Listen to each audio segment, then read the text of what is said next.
Hello, good morning, children. I welcome you all in Beta English class. Yesterday, I had given you additional question answers of chapter number 7, Indigo. ठीक है.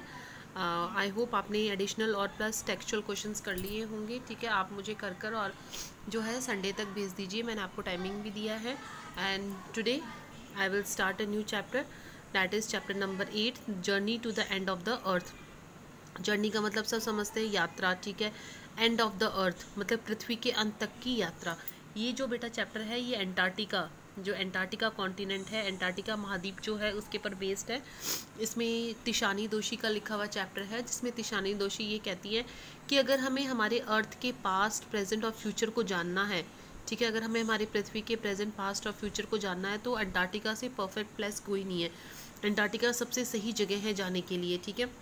फिर उन्होंने इस बात के लिए ये बात भी बताई है इस चैप्टर के ज़रिए कि अगर एनवायरनमेंट में जो अगर हम छोटी छोटी चीज़ों पर ध्यान दे लें तो अपने आप ही बड़ी प्रॉब्लम्स जो है वो सॉल्व हो जाती है एनवायरनमेंट से रिलेटेड. ठीक है. अब इसमें हम पूरा बताएंगे कि कभी पूरा अंटार्कटिका की हिस्ट्री पढ़ेंगे कि कभी किसी समय में अंटार्कटिका और जो वो इंडिया है वो एक ही लैंडमास का हिस्सा हुआ करते थे, फिर कैसे अलग अलग हुए. ठीक है. और वर्ल्ड की जो 90% जो बर्फ़ है वो अंटार्कटिका में ही मिलती है. ठीक है. यहाँ कोई ह्यूमन पॉपुलेशन नहीं है. ठीक है. यहाँ बहुत सिंपल सा इकोसिस्टम है. ठीक है. पारिस्थितिकी तंत्र बहुत सिंपल सा है, बहुत कम वेजिटेशन है, पेड़ पौधे वगैरह नहीं है. यहाँ चारों तरफ ऐसा लगता है जैसे बर्फ़ ही बर्फ़ है. ठीक है. तो तिशानी दोषी एक साउथ इंडियन होती है और वो एक ऐसी जगह पर जाती है जहाँ उन्हें सूरज के दर्शन ही नहीं होते, क्योंकि जो साउथ इंडियंस होते हैं वो मेनली सन को वर्शिप करते हैं, सूरज की पूजा करते हैं. ठीक है. तो मैं चैप्टर रीड करती हूँ.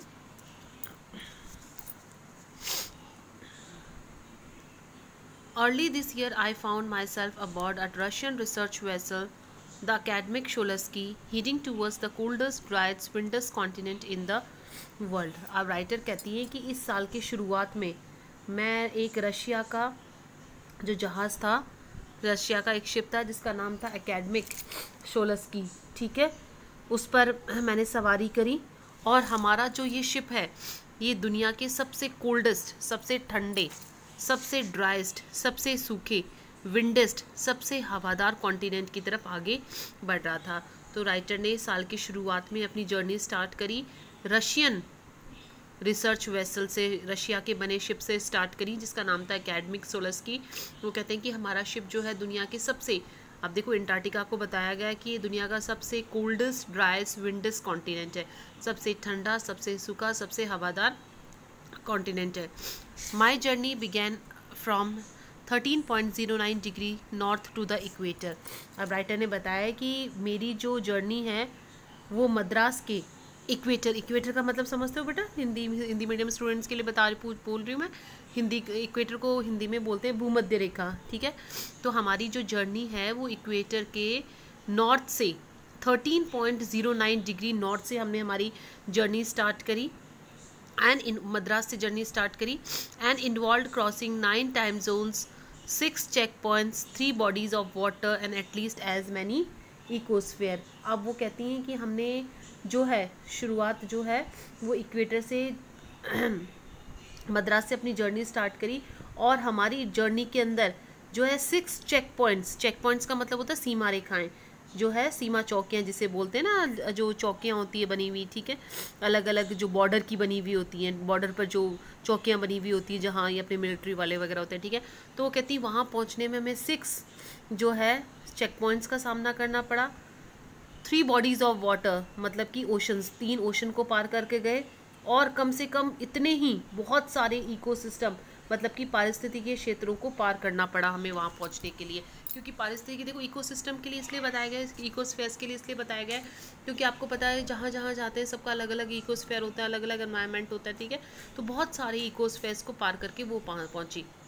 वापस से बता रही हूँ, तिशानी दोषी का लिखा चैप्टर है अंटार्कटिका कॉन्टिनेंट के बारे में. वो कहती हैं कि उन्होंने साल की शुरुआत में अपनी जर्नी स्टार्ट करी. किससे जर्नी, क्वेश्चन आता है किससे जर्नी स्टार्ट करी. रशियन रिसर्च वेसल था, वेसल का मतलब शिप था. ठीक है. नाम था जिसका एकेडमिक शोलस्की.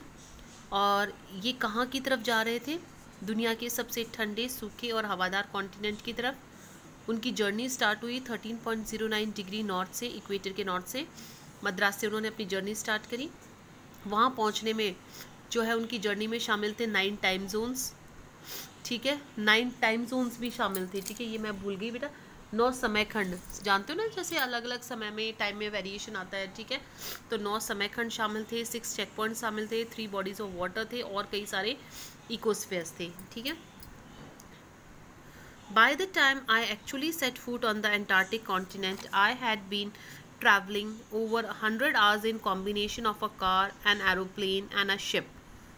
अब वो कहती हैं कि जब मैंने अंटार्कटिका कॉन्टिनेंट में वास्तव में जो है कदम रखा, तो इससे पहले मैंने कितने 100 घंटे की लगातार यात्रा करी। अंटार्कटिका पहुंचने से पहले 100 आवर्स की उन्होंने जो है राइटर ने जर्नी करी। और इन 100 आवर्स में किस किस चीज़ से जर्नी करी? कार से करी, एरोप्लेन से करी, शिप से करी, ठीक है। तो इन तीनों से मिलाकर उन्होंने 100 आवर्स की जर्नी करी, तब जाके वो अंटार्कटिका पहुंची। So my first emotion on facing अंटार्कटिका's expansive wide landscape as an uninterrupted blue horizon was a relief. अब वो कहते हैं इसलिए जब मैं वहाँ पहुँची ना, तो जब वो कहते हैं कि मेरा जो फर्स्ट इमोशन था, ठीक है, मेरी जो पहली जो इमोशन था, मेरी जो भावना थी, मेरी पहली जो भावना थी, ठीक है, जब मैंने अंटार्कटिका के एक्सपेंसिव का मतलब विशाल, बड़े से वाइट लैंडस्केप को देखा, मतलब कि सफ़ेद लैंडस्केप को देखा, अनइंटरप्टेड ब्लू हॉरिजॉन, अनइंटरप्टेड का मतलब समझते हो जिसमें कोई रुकावट नहीं होती, ब्लू हॉरिजॉन का मतलब नीला क्षितिज। नीला क्षितिज इसलिए बताया गया है बेटा क्योंकि आप देखो यहाँ पर क्या था कि अनइंटरप्टेड, क्योंकि ऐसे तो क्षितिज जो हॉरिजन का मतलब समझते हो जहाँ धरती और आसमान एक होते हुए, ऐसा पॉइंट जहाँ धरती और आसमान एक होते हुए नजर आते हैं, ठीक है, उसको हॉरिजन बोलते हैं, क्षितिज बोलते हैं। अब ऐसे तो क्या होता है कि वेजिटेशन वगैरह इतनी होती है कि दिखाई नहीं देता, लेकिन वहाँ अंटार्कटिका में तो क्या बर्फ़ ही बर्फ़ है सब कुछ, ठीक है। तो वो कहते हैं जैसे ही मैं अंटार्कटिका में मैंने कदम रखा ना, तो मुझे बहुत राहत मिली, रिलीफ मिला, ठीक है। क्यों रिलीफ मिला? क्योंकि मैंने देखा एक्सपेंसिव वाइट लैंडस्केप, पूरे चारों तरफ सफ़ेदी सफ़ेदी देखी मैंने, नीला क्षितिज देखा।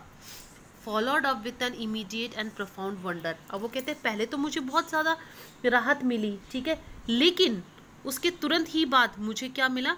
इमीडिएट, तुरंत ही बाद प्रोफाउंड वंडर। प्रोफाउंड वंडर का मतलब होता है कि बहुत ज़्यादा मुझ में जो है कि पहले तो मुझे आश्चर्य हुआ, ठीक है, कि पहले तो मैंने देखा तो मुझे बहुत राहत मिली, ठीक है, लेकिन तुरंत ही मेरे में जो है और बहुत ही गहरा जो है, प्रोफाउंड का मतलब होता है सरप्राइज, ठीक है, एक बहुत ही गहरा मेरे अंदर आश्चर्य आया। वंडर एट इट्स इमेंसिटी, और ये आश्चर्य किसका था?